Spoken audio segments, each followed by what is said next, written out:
Master, kuhanin na natin yung ating pangati. Hala, nabulabog natin. Hindi na siguro babalik yan dito. Bumalik yan dito siguro medyo mga ilang araw. Bukas. Pero bulabog na. Yan mga idol kung ano na yung itsura yung aking pangati. Kung yan lang nakawala eh. Hinabul-habol ko mga idol. Abot na huli pa natin.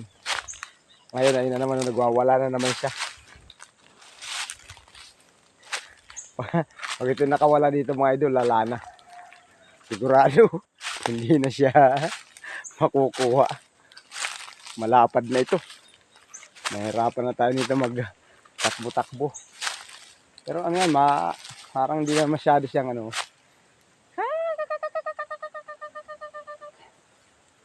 Ito nasanay na siguro ito mga idol, pero talaga magwawala ngayon yan. Ayun na. Yes! Yan mga idol, wawala siya. Nakaraan talaga lipad siya. Sasanay dito. Ano?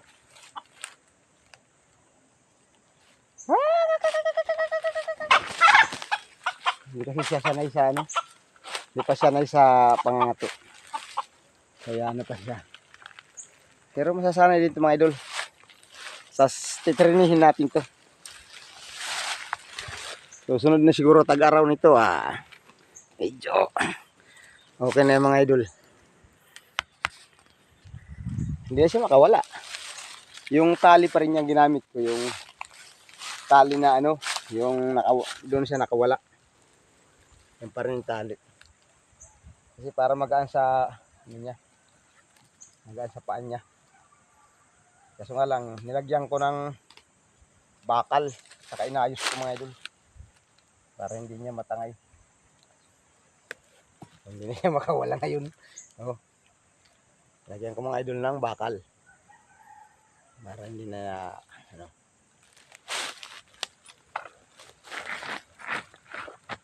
Ito pa rin siya mga idol. Ating tinali. Ito pa rin siya. Ang ganda pa ng tilapos ito mga idol.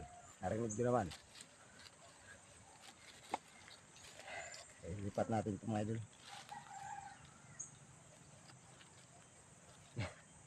Kasi labo yung kinakati natin. Sobrang takot. Siguro sinusundan-sundan siya. Akala ko kasi mga idol, nandun pa sa banda sa taas. Kasi pagkakarinig namin ng kumpare ko, doon sa taas, bababa raw yan. Yung pala naman, andun lang sa malapit sa amin, sa may kasoy. Doon lang pala siya nakadapo. Sa taas lang ang kasoy. Kaya pagkakarinig ko namin dito sa malayo. Kasi mahangin eh. Hindi namin alam, andun pala siya sa malapit. Tapos ang lumipad, akala ko nagdiretso dito. Dito ko nilagyan sa pinaghulihan ko. Yung nakaraan, yung una kong huli, hindi ko na video dahil hindi pa ako nag-ano nun eh. Hindi pa ako vlog. Nung unang ano ko nung nakaraan na malakas ang boses ng manok ko na nandun ngayon sa pamangkin ng asawa ko. Ayun ang ginamit ko rito. Lagi ako nakakahuli dito taon-taon mga idol. Nakarang taon dito rin ako nakahuli. Tapos nung December dito rin ako nakahuli. Itong nakaraan na December. Dito rin ako nakahuli. So ngayon mayroon naman dito. Marami kasi manok kumpare ko dyan mga idol. Kaya dito sila naglalapitan. Kaya pupuntahan sa ano. Nangasawa sila ng ano eh. Mga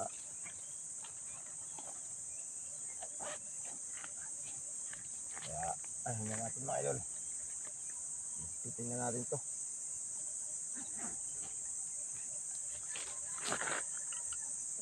Sasanay din ito mga idol. Mga ilang ano lang to kabit.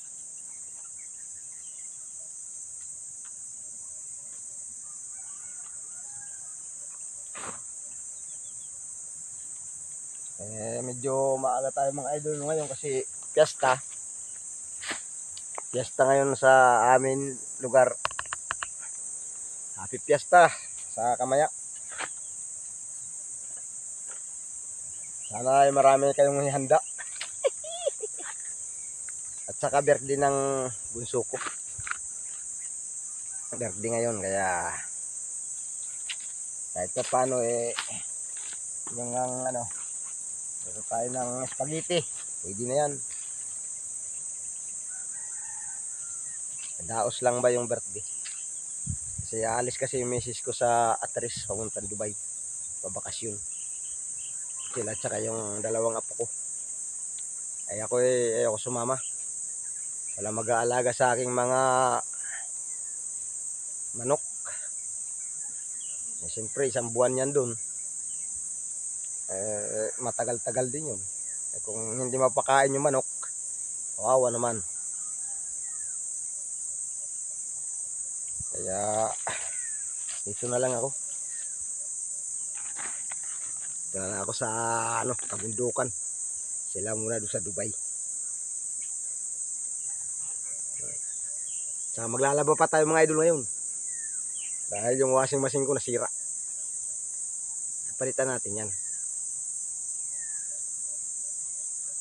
Gusto nga lang atis muna tayo mag saray tayo dyan. Washing oh. Brush. Lalu natin pa itong mga pasuot.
Nataga natin mga idol ang pasuot. Nakasakaling lumapit. Wala, hindi lumapit mga idol.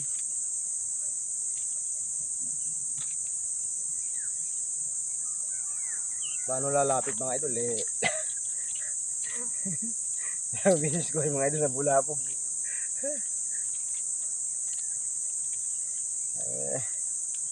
Agay mga idol naman tayo sanay naman tayo sa alam na sinasabi ko nga sa inyo sanay tayo sa mga 0%. Sanay tayo sa mga 0% mga idol. Ikaw tayo masyadong mabibiglat. Tayo din na tayo wala nang bago yan. Sanay na tayo dyan sa 0-0. Okay mga idol. Hanggang dito lang mga idol. Tayo bababa na. Diyan na ako sa baba. Maghanap pa tayo. Good morning lang sa inyo lahat dyan at sa panonood. Alam mo na. Huwag niyong kalilimutan. Si Boy Zero. Ang ating dalang pangati ay si ito, Talisay. Talisay yan. Wala pang pangalan to kasi di pa naibinyagan. My idol, good morning. Bye-bye.